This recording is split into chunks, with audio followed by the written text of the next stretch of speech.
The Whispering Willow and the Slow-Told Secrets. In the heart of the whispering woods, where the trees leaned in like old friends sharing gossip, lived a young fox named Finn.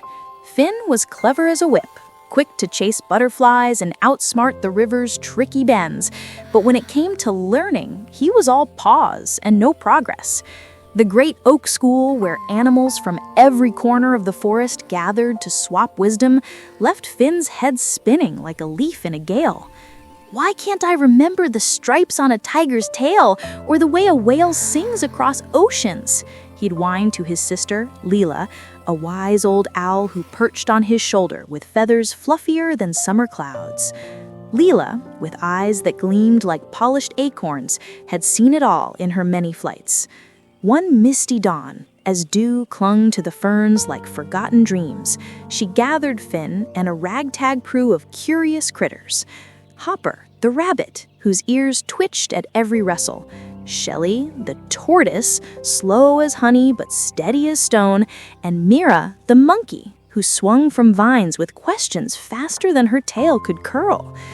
"Gather around, dears," Leela hooted softly, her voice a gentle rustle. "Today, we learn not by racing the wind, but by walking with it. It's called N-Learn, Animal Tales Fast, by listening slow. A secret as old as the roots, but fresh as morning dew. Slow the story, and the knowledge blooms eternal." Finn's bushy tail flicked doubtfully. "Slow? But I'm fast, Leela. I want to know fast." The others nodded, Hopper bounced impatiently, Shelley yawned in agreement, and Mira chattered, "Yeah, zip-zap learning, not snail pace." Leela smiled, her beak curving like a crescent moon. "Ah, but that's the magic, little sparks. By whispering the tales at a turtle's trot, your minds stretch like vines in sunlight. Every word sinks deep, every fact roots firm. No blur, no forget. From tiniest fledgling to grizzled elder, it unlocks the wild world's whispers. Watch and listen." She led them to the base of the ancient willow tree, whose branches draped like silver veils, pooling secrets in the shade below. "Close your eyes," Leela murmured, her voice dropping to a hush, slower than sap rising in spring. "Imagine the ocean's cradle, far from our woods. There swims the humpback whale, a giant of grace, longer than 10 foxes, end to end.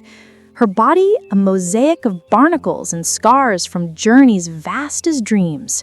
She dives deep to where light fades and pressure hugs like an old cloak.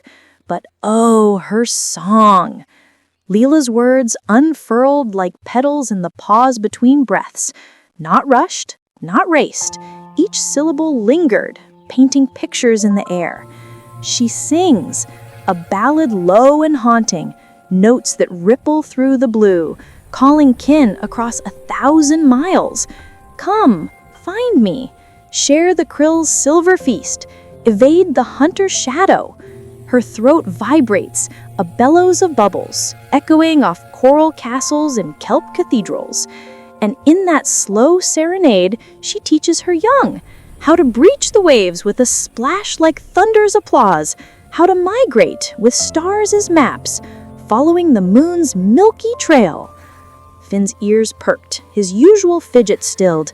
The others leaned in, Hopper's paws frozen mid-twitch, Shelley's shell glowing warm in the dappled light.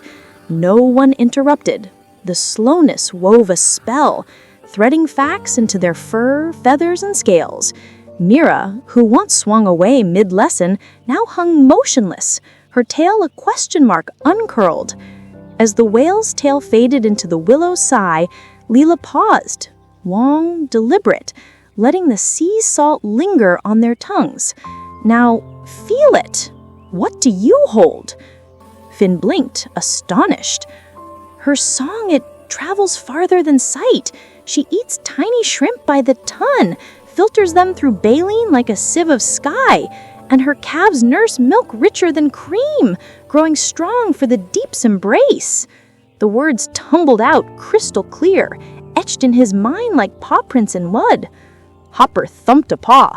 I see her tail flukes wide as sails, slapping warnings to pods afar." Shelley rumbled. "She lives a century, outlasting storms that swallow ships." Mira whooped softly. "And her migrations? From icy poles to tropic warmth, guided by Earth's hitting hum." Leela nodded, her wings rustling approval. "See? Slow listening gifts fast knowing. The brain, like a river, carves canyons deep when the flow is gentle. Now another whisper, from the shadowed jungles, beyond our woods." The group huddled closer as Leela's voice dipped again, unhurried, a brook over pebbles. Picture the Bengal tiger, stripe-swathed sovereign of the Sundarbs. Her coat velvet black on flame orange, 300 bars bold, each unique as a fingerprint in the stars. She stalks silent, paws padded like secrets, eyes amber lanterns piercing the dusk. A solitary queen, she claims 10 square miles of green labyrinth, where vines twist and monsoons roar. The tale meandered, how she ambushes deer with a pounce like lightning's lazy brother, swims rivers wider than the whispering woods, raises cubs in dens of bamboo hush, teaching them to roar not in fury, but in the thunder of survival. Facts bloomed. Her tongue rasps like wet sandpaper, grooming wounds to heal. She sleeps 16 hours, dreaming of hunts yet to come. Her canines curve like scimitars, 8 inches of ivory might. By the story's end, the sun had climbed lazy ladders through the leaves. Finn recited the tiger's prowess without a stumble. Hopper sketched stripes in the dirt with flawless count. Shelley pondered her lifespan, 15 fierce years. And Mira mimed the swim, splashing imaginary monsoons. "It's like the words, they stick," Finn marveled. "No slipping away like minnows." But the true test came at twilight, when a storm-rattled fawn stumbled into the clearing, bleating of a shadow beast terrorizing the glade. Rumors of a tiger escaped from distant realms, or so fear whispered. Panic rippled. Hopper froze. Shelley retracted. Mira chattered escape routes. Finn, heart pounding like a drum in the deep, stepped forward. "Wait, we know this. Leela's way. It rooted us." Drawing a breath as deep as the whale's dive, Finn retold the tiger's tale, slow, steady to the trembling herd. She's no mindless monster. Stripes for shadow's camouflage. Swims like a fish to cross floods. Solitary, yes, but mothers her young with milk and lessons. If we meet her, we yield the path, eyes low, no challenge. The words born of that willow hush calmed the air.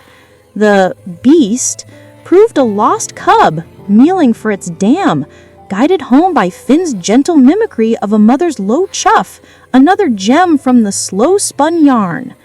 Word of the whispering willow's magic spread like fireflies at dusk. Squirrels scampered to share whale songs with nestlings. Badgers burrowed tiger lore for their kits. Elders like Grizzle the bear grumbled at first, "Bah, I'm too old for tricks," but even he lumbered in, huffing contentment as facts flowered in his grizzled mind. Young and ancient, swift and plodding, all drank from the slow stream and bloomed. Finn, once the fleet forgetter, became the wood's whisper.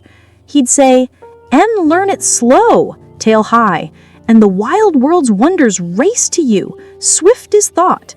Under the willow, stories slithered an, elephants' memory marches, octopus's ink escapes, eagles' skyward spirals, each slower than the last, each etching eternity.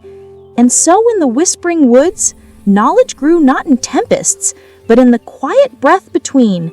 For in listening slow, they learned fast. The heart of every beast beats to the rhythm of patience, and memory's true hunt is won in the pause.